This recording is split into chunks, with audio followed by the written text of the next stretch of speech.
Assalamualaikum warahmatullahi wabarakatuh.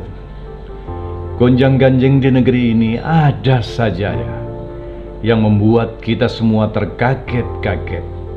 Satu masalah belum selesai, muncul masalah baru.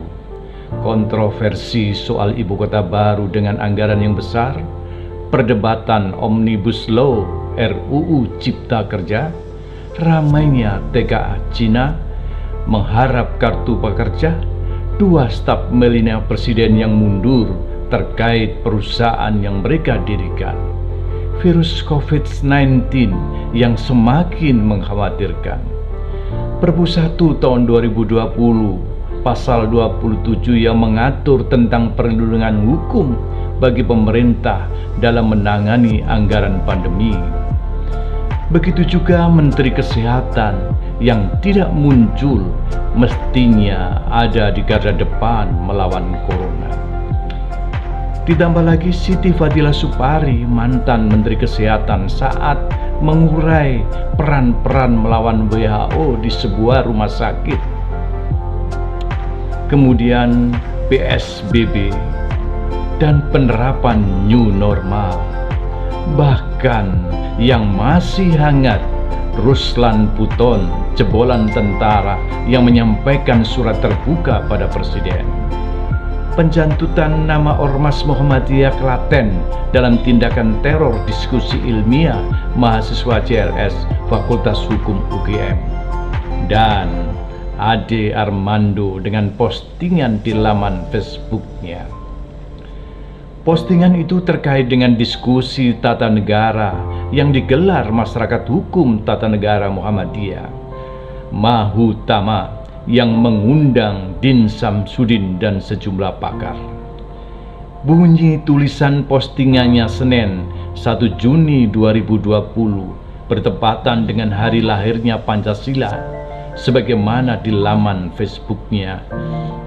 Isu pemakzulan presiden digulirkan Muhammadiyah.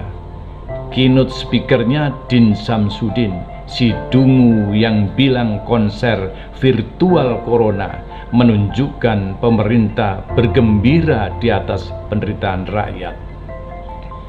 Ade Armando sebagai seorang akademisi, mestinya Ade Armando gabung di forum itu, tidak membuat narasi di laman Facebook untuk mengkanter dan berprasangka kecurigaan yang berlebihan, sehingga masing-masing bisa mempertahankan landasan dan pandangan hukumnya. Berbicara terkait pemakzulan, alur prosesnya pun panjang. Pasca amandemen Undang-Undang Dasar 1945, dimulai dari di DPR, Mahkamah Konstitusi, DPR lanjut ke MPR untuk disetujui. Presiden diberhentikan atau ditolak, dan presiden tetap menjabat. Sementara komposisi sekarang di DPR, hampir semua partai merapat di pemerintah kecuali Demokrat, PKS, dan PAN. Pasti partai pemerintah akan dominan secara politis dengan komposisi dukungan partai koalisi yang relatif solid sekarang ini. Peluang DPR melanjutkan proses pemakzulan ke MK agak sulit, kecuali ada dinamika politik yang menyebabkan koalisi pecah. Dalam pasal 7A Undang-Undang Dasar 1945, Presiden dan atau wakil presiden dapat diberhentikan dalam masa jabatannya oleh MPR atas usul DPR, baik apabila terbukti telah melakukan pelanggaran hukum berupa pengkhianatan terhadap negara, korupsi, penyuapan, tindak pidana berat lainnya, atau perbuatan tercela, maupun apabila terbukti tidak lagi memenuhi syarat sebagai presiden dan wakil presiden.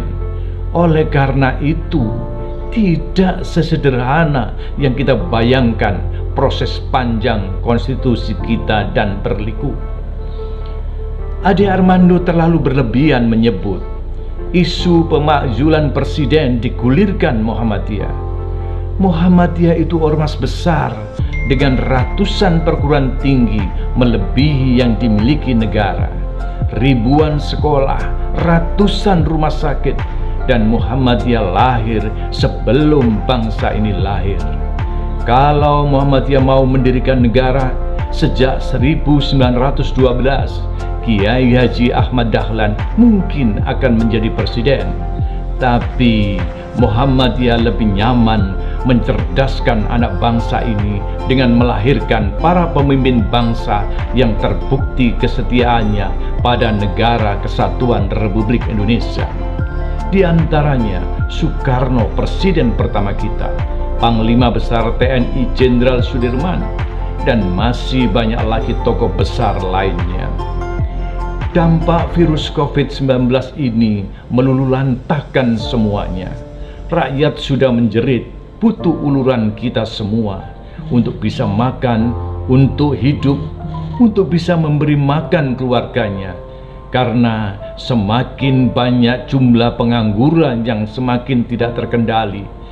Jangan kita bebani persoalan yang menambah beban hidupnya. Negara hadir, Muhammadiyah juga sudah hadir dengan MCC-nya yang sudah mengucurkan dana tidak kecil, 130 miliar lebih. Mari kita bangun bangsa ini dengan sama-sama membuka diri. Kita semua cinta Indonesia. Mari kita jaga Indonesia. Assalamualaikum warahmatullahi wabarakatuh.